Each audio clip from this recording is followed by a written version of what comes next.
Okay, in this video we're going to continue our look at drawing planometric sketches.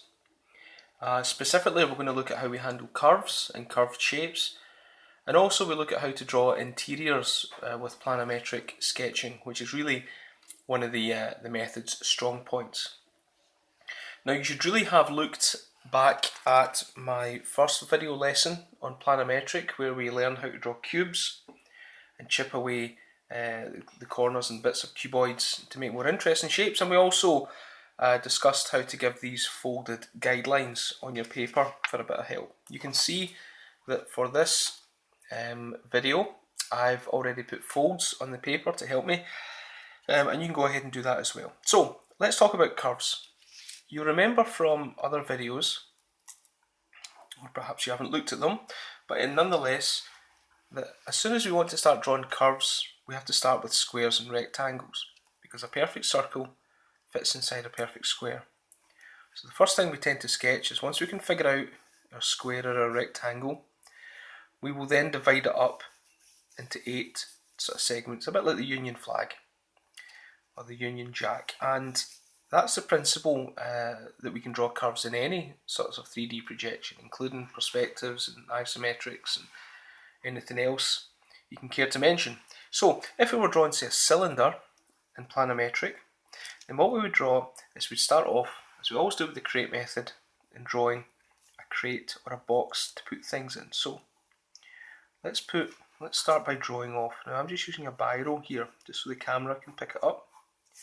You can go ahead and use a pencil if you wish. So that's the floor of our crate, and let's start to put in some walls. I'm going to draw a kind of, squat looking sort of cylinder. So making sure that we keep its planometrics, we have to keep these lines all parallel and all at 45 degrees from each other. So there is our crate, right there. Okay, now we're going to draw a cylinder. So on this crate, we're going to kind of draw a cylinder, kind of upright cylinder. There's a kind of hand sketch of one right there. Okay, that's what we're going to draw, an upright cylinder in this crate right here. So the first thing we need to draw is we need to do this dividing thing, this Union flag on the ground. Okay, now I'm going to use a different colour just so you can see what's going on here. But essentially, on the ground, I divide corner to corner and corner to corner, focusing only on the ground shape. That finds the centre of our square, and then we want 45 degree lines going out that way, 45 degree lines going this way. Now the points that we're interested in is where the circle touches the outside, which is here and here and here and here. We find those points on the planometric projection. It's right there, there, there and there. So we know the circle's going to touch those points.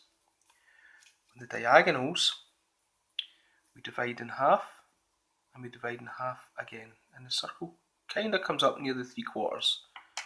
So let's go ahead and draw that. So let's divide in half and half again, half and half again, half and half again. And now let's construct this circle nice and light to start with. I find it's easiest to do the top and bottom quadrants first of all, and then curve those round so that everything smoothly joins up. There's the bottom surface, and again we do that in the top. We go diagonal to the corner to corner, corner to corner. That finds the centre, and then we send our bits out like that. Then we find the edges right here, and we'll wait for the camera to find focus again before we move on. There we go. So we find the points in the corner where the circles, the edges where the circle's going to touch. Then we divide up the diagonals, half and half again, half and half again. Now it starts to get quite complicated. You've got lots of overlapping lines. So this is why your pencil strokes should remain as light as they can, so that if you need to, you can rub things out. You and erase the lines that you don't want. So we've drawn a top circle and a bottom circle, and now it's a simple matter of joining up their silhouettes. We darken the lines that we want to keep.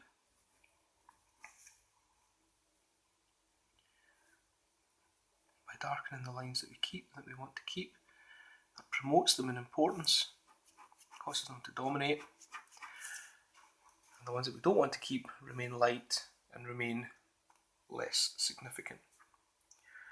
So that's how we draw a full circle. If we were only drawing, say, a quarter of a circle, let's start by drawing a little box again. Let's do that. So let's put in just a little box this time. Just like this, and up like this.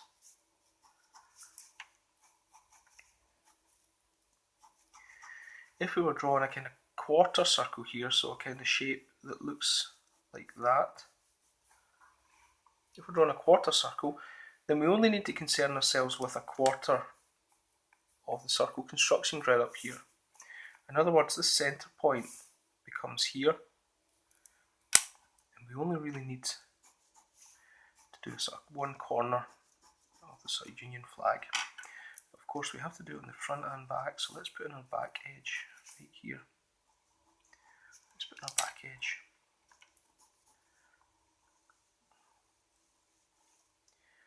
So once again, there's our centre and there's a diagonal going up there. There's our centre and there's a red diagonal going up there. Let's divide that diagonal in half again. Divide it in half again. And now we're able to just sketch a quarter of a cylinder.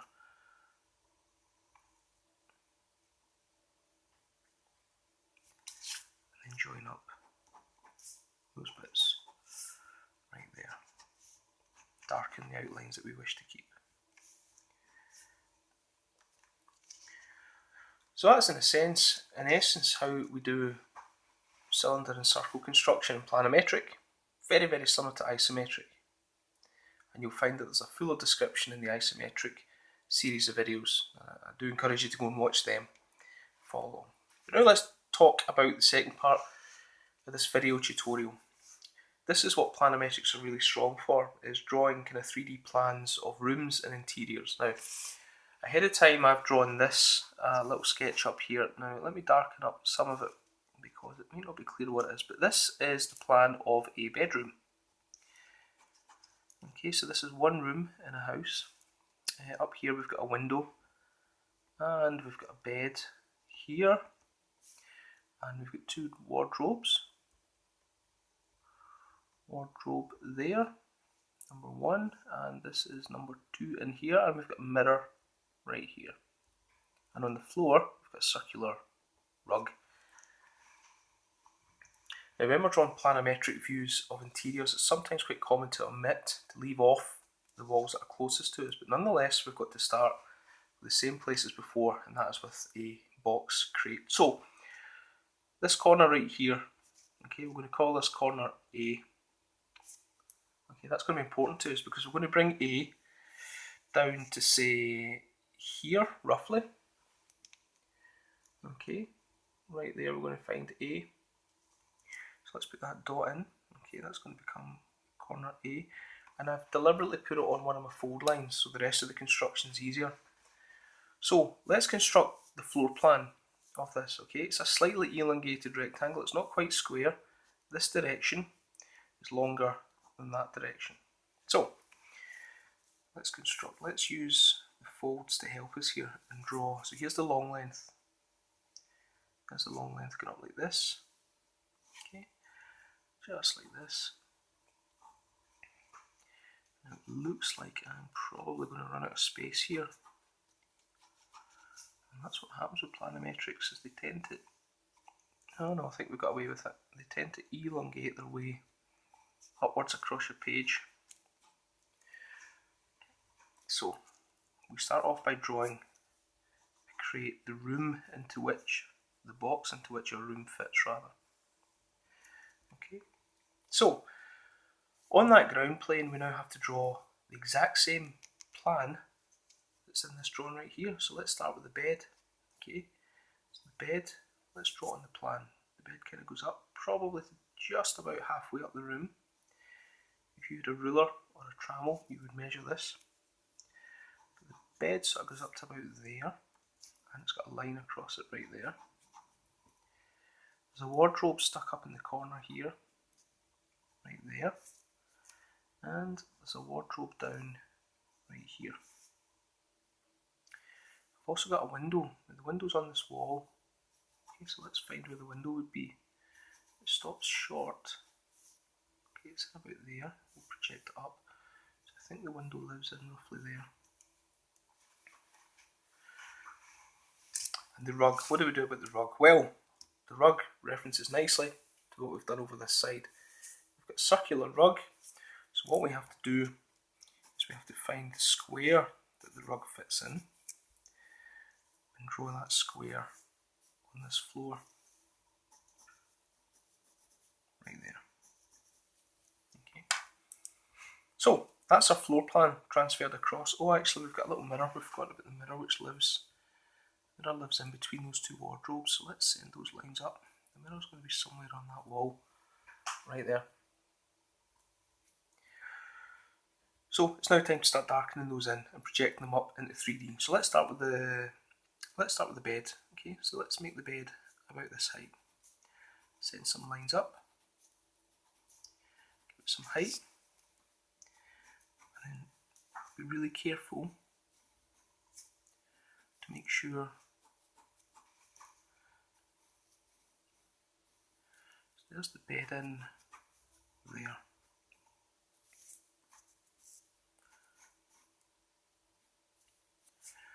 And let's look at that like that. Okay, so there's the bed being put in place. Let's look at this wardrobe right here, and let's project this up.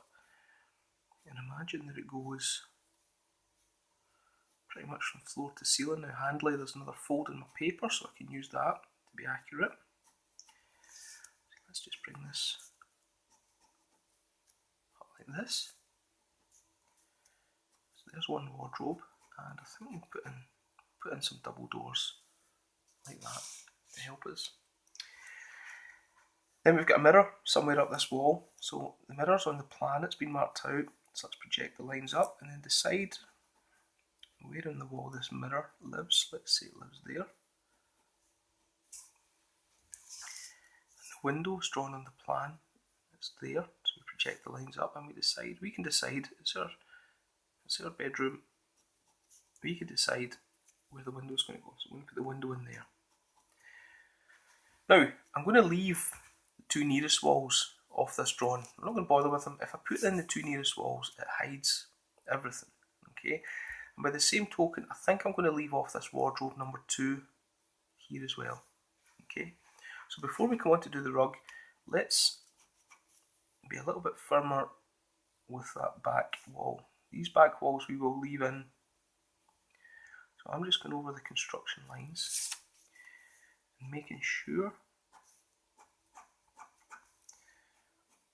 that the lines that I want to keep are nice and dark, and the lines that I don't want to keep kind of fade out and become less significant.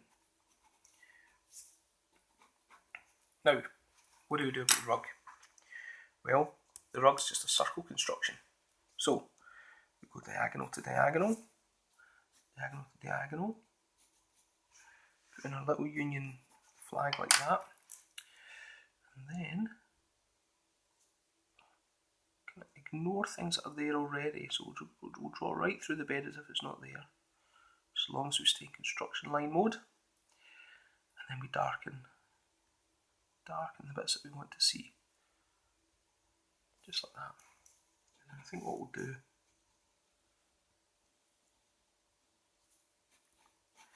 is just darken that and that. And then at this stage, I think maybe to help us visualise what's going on, I may just go over the floor with just a little bit of biro shading. You may choose to do this with your pencil, and although I haven't drawn the wardrobe in planometric view, I'm going to leave it so that we can see where it would occupy on the floor space, right there. So that's how we take a plan of a room and turn it into a planometric. Remember, we drew the floor first of all, we projected our heights up, we dealt with any 3D objects, and we left off the two closest walls so that we had a proper view of the space. Why don't you go ahead now and draw a plan of your bedroom or any room in your house and turn it into a planometric sketch.